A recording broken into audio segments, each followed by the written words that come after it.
everybody out there in the YouTube community, the internet world, to my awesome friends and reviewers. Man, you know, the hardest thing is doing a freaking intro. It's taken already a couple of takes to get this intro down packed. I don't care anymore. I'm going to get this right.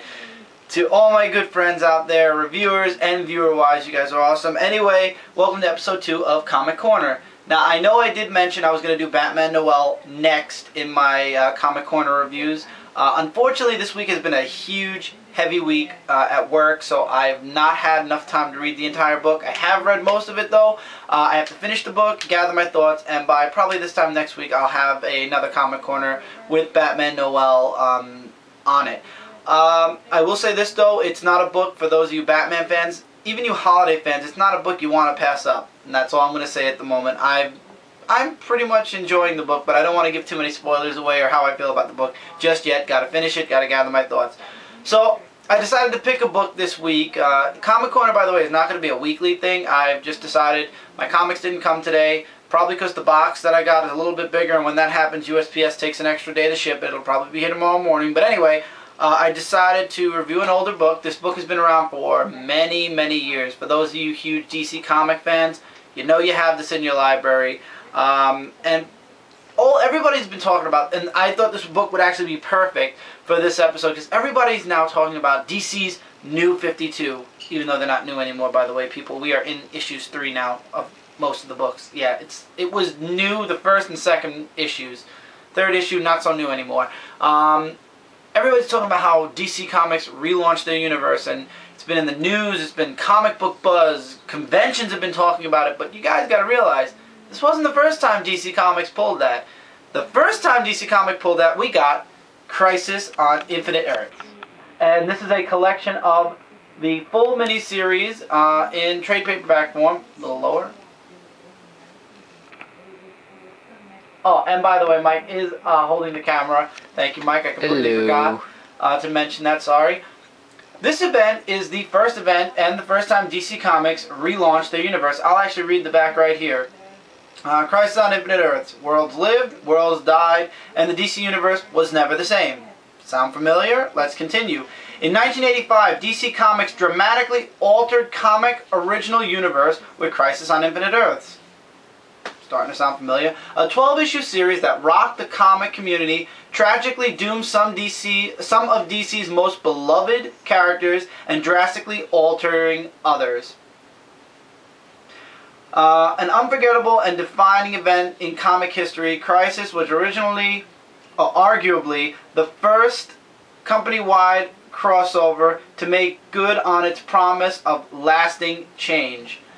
This was a 12-issue comic book series that, once this entire series concluded, they relaunched every single superhero book with brand new #1s, mostly new origins or retold origins. I believe Batman wasn't changed at all. Superman was drastically changed. That's why we have Man of Steel. And this was written by, ironic, Marv Wolfman and George Perez. And right now you're saying, George Perez, why does that sound familiar? George Perez is currently writing the relaunched Superman titles. That's right, the man who helped on Crisis on Infinite Earths is doing Superman. So, kind of ironic how he's in the relaunches. Just thought I'd throw that out there. Anyway, Crisis on Infinite Earths.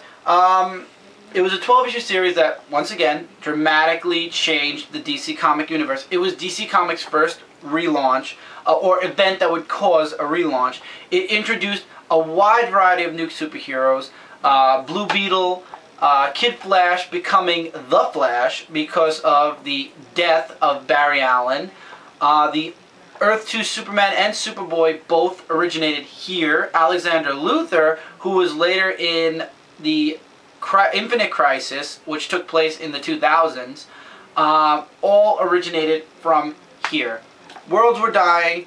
Actually, the first death, as you can see on the cover, the first death of the original death of Supergirl happened here, and we would not see Supergirl until the original Supergirl. I correct myself because there was a Supergirl in the 90s, but that was not Kara Zor-El. That was the Matrix. We did not see Kara Zor-El, the bloodline cousin of Superman until the mid to early 2000s. So this was the last time you saw Supergirl, blood cousin of Superman, for many years. And the artwork in this book was amazing. The stories had so many twists and turns and changes. Millions of superheroes from tons of universes.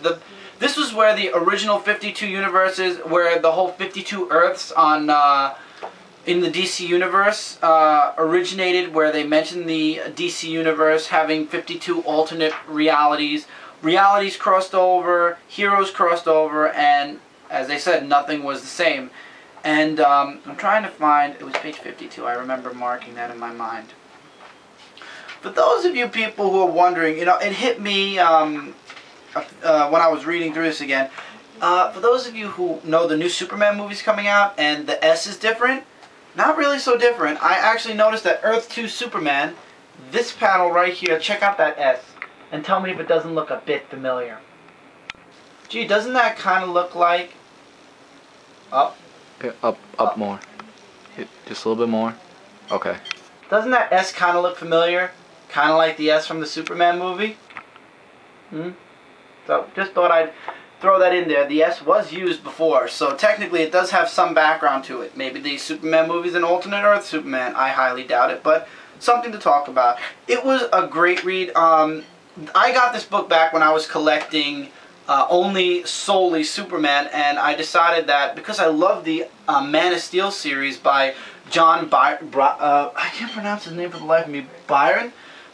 John Byrne, I believe. I don't know, but you can check out the Man of Steel miniseries. It was a 6-part series, and you'll know exactly who I'm talking about. I decided I want to see what caused the Man of Steel. Why did DC relaunch, and how did they do it?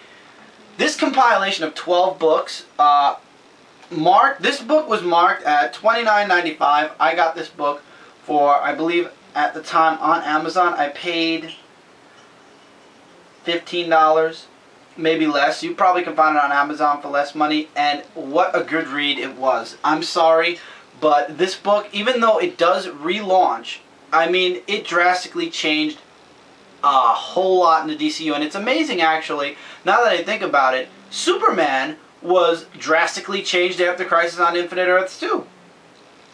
Superman drastically changed. The Kents were alive, the whole origin story, the powering down sort of Superman, all that happened right after Crisis on Infinite Earths. I'm starting to wonder if DC is really causing crises just to completely and utterly change Superman. But yeah, we had the death of Barry Allen. Wally West became the current day Flash. It was a wild ride, and it was very confusing at times. Like, when you get towards the end of the book, like an issue before the last issue, you think that they won, that the Anti-Monitor was destroyed, and, life goes back to normal, and then it turns out that all the superheroes are just all living on the same Earth now, and it turns out they end up having to go back and stop the Anti-Monitor anyway. And, of course, it was up to Earth 2 Superman who stopped the Anti-Monitor, and him, Alexander, and Lois, and Superboy all disappeared. And for people in 1985, they thought that was the end. You'd never see them again. Lo and behold, in the early 2000s, when Infinite Crisis happened, they returned. And it turns out Superboy was not a good guy anymore. Superman lost Lois Lane, and in the end of that crisis, Superman died as well. By the way, I'm giving spoilers away like crazy because these books are so old. If you didn't know what happened by now, first of all, Crisis on Infinite Earths doesn't even matter anymore because they retconned this. This never happened. And Infinite Crisis never happened either anymore. So technically, these are two retcon series.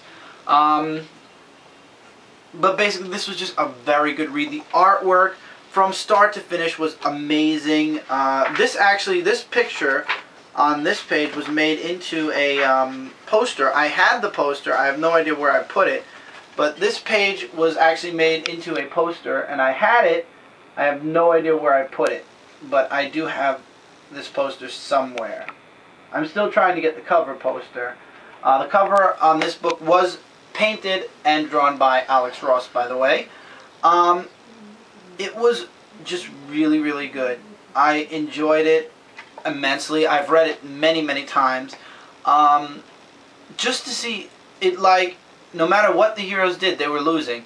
And also it was kind of good to see the crime syndicate die all at the very beginning of the book. Kind of little, I hated Ultraman when I was a kid because he was the opposite of Superman, so seeing him completely get erased from existence for at least this series was really good.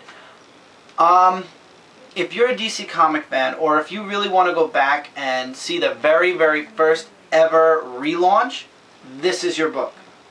This book is worth the money. It's a huge book. It'll give you reading for days upon days upon days because there's so much to read and there's so much going on. I want to see if I can get where they originally...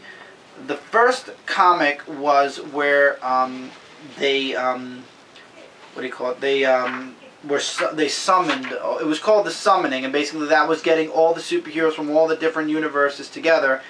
And I believe, now I could be very wrong, so forgive me if I am wrong, but I wasn't around back then, so I really can't be honest. I can't honestly tell you if I'm right or wrong. But the very first appearance of Blue Beetle actually was right here in this panel, in this page. The first appearance happened during Crisis on Infinite Earths, and from here, Ted Kord followed all the way through until Identity Crisis, where well, the countdown to Infinite Crisis, where Ted Kord actually was shot and murdered, and the new kid, that new kid, I can't remember his name for the life of me. He's part of the New 52, as a matter of fact, became the new Blue Beetle, and Ted Kord is still to this day erased from existence. Basically, there is no more Ted Kord, or at least as far as we know right now. Ted Kord was dead in the 86 to 2011 universe, at least, and it was just.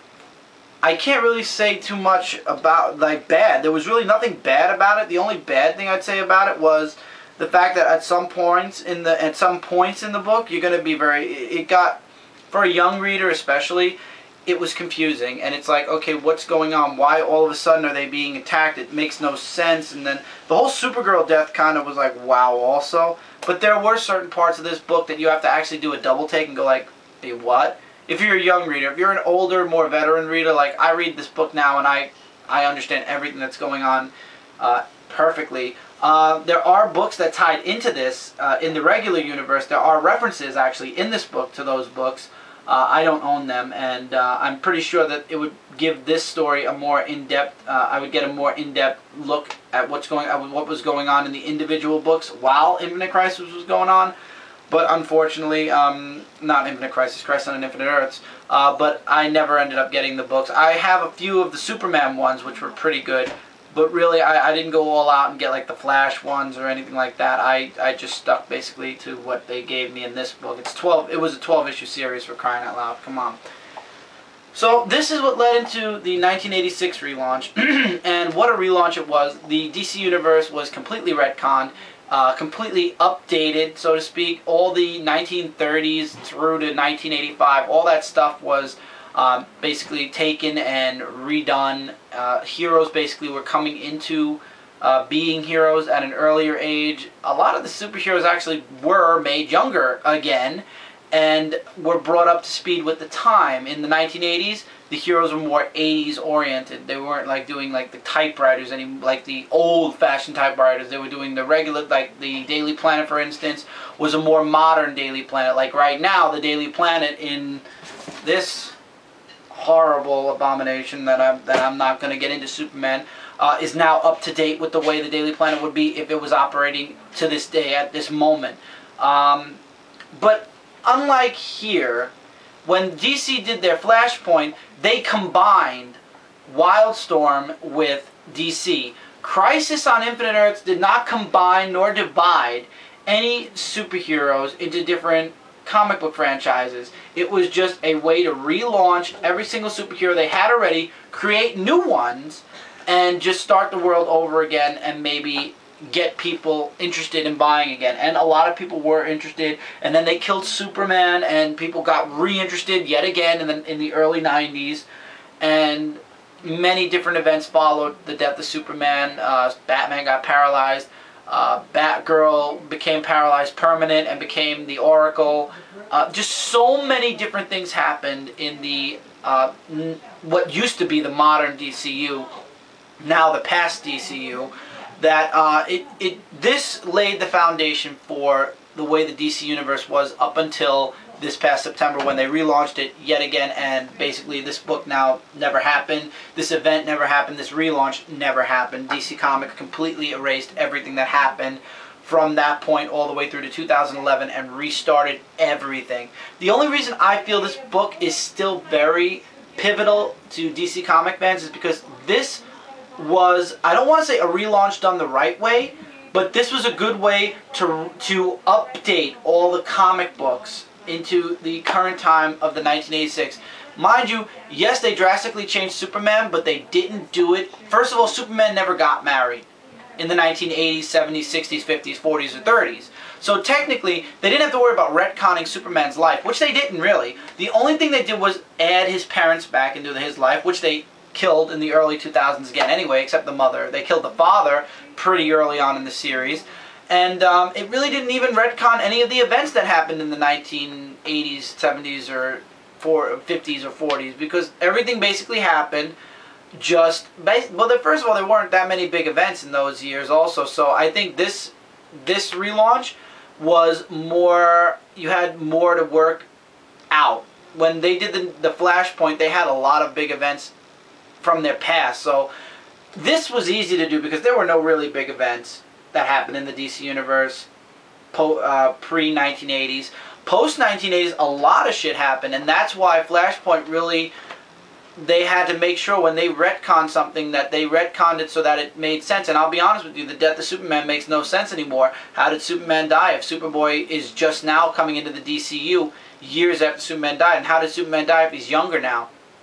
There are a lot of plot holes that DC Comics is going to have a lot of hard time fixing. Now, when you do so many big things to so many characters, like the death of Batman, or not the death, the sending Batman back in time, which caused people to think he was dead, it's very hard to redo or erase that and change it into something else, or change the event into something else.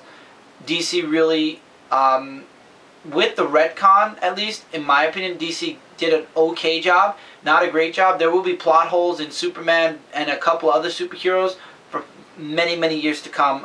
Granted, unless they erase everything they did with the New 52 and Flashpoint and go back to the way they were before with the addition of the Wildstorm characters. But anyway, that's not what this review is about. This review is about Infinite Crisis, Crisis on Infinite Earths. This was an amazing book. I give it a 9 out of 10. Only reason I take a star off is because, once again, you will get confused reading this possibly, and there are tie-ins to this book that might have made it easier to understand, but they did not include that in this trade paperback, which was kind of a shame because I think that would have actually helped this trade paperback be like completely perfect. I would say anybody who is interested in some DC comic history should go check this book out. Anybody who wants to know how the first retcon happened, the first relaunch happened, it's all right here. They don't show you the relaunch. It ends right before the relaunch, but it shows you what led into the relaunch. So guys, check this out if you want, and that's all I can say. It was a really good book. The artwork is old-time artwork. It's not like this new age digital. I feel like an old man when I'm talking about this. It's not new age digital. It's very much drawn, you know, old school. You know, before they had the computer, the special effects that computers could do in the comic books. And there are still artists that do just strictly drawn comics, and I give them credit because those are awesome comics to read. But, yeah, it was an amazing book. I'd absolutely say check it out. And that's the end of episode 2. Next episode, hopefully I'll be doing Batman Noel. And after that, like I said, guys, if you have any suggestions, you saw the books I own, feel free to send me a personal message. Ask me what book you'd like to see me review after Batman Noel, because 99.9% Batman Noel's next now for sure. Hopefully I'll get my comic books tomorrow morning. There will be an unboxing because there are several old books in the comic order I made this week that I would like to show, because I'm not going to put them on my review because some of the old books are just books that I got, A, because they were on sale, and B, because they were first appearances and stuff like that. You guys will see tomorrow, hopefully tomorrow, knock on wood, hopefully tomorrow. So anyway guys, hope you enjoyed this review. Really good book, really good. Anybody who wants to see some old time DCU or hard up for a really good relaunch book that wasn't Flashpoint, that's this. And, okay, I'll see you guys soon. Comic review hopefully will be on time this weekend. Keeping my fingers crossed. keep an eye on the Twitter, and that's where I'll be basically tweeting that I got my comics on time or not, and then you guys will be seeing the video of the unboxing pretty early. I'm going to shoot it and upload it all in one shot tomorrow morning. Alright guys, see you soon, and yes, I did get a haircut. I got so many messages saying, you didn't say you got a haircut. Yeah, I got a haircut. Thank you. Thank you. There's nothing here if you didn't notice anymore. That's why I'm not wearing a hat anymore. So, yeah, I got a haircut. Thank you for noticing. Thank you for noticing. I'm glad you guys like it too. Alright, see you guys soon.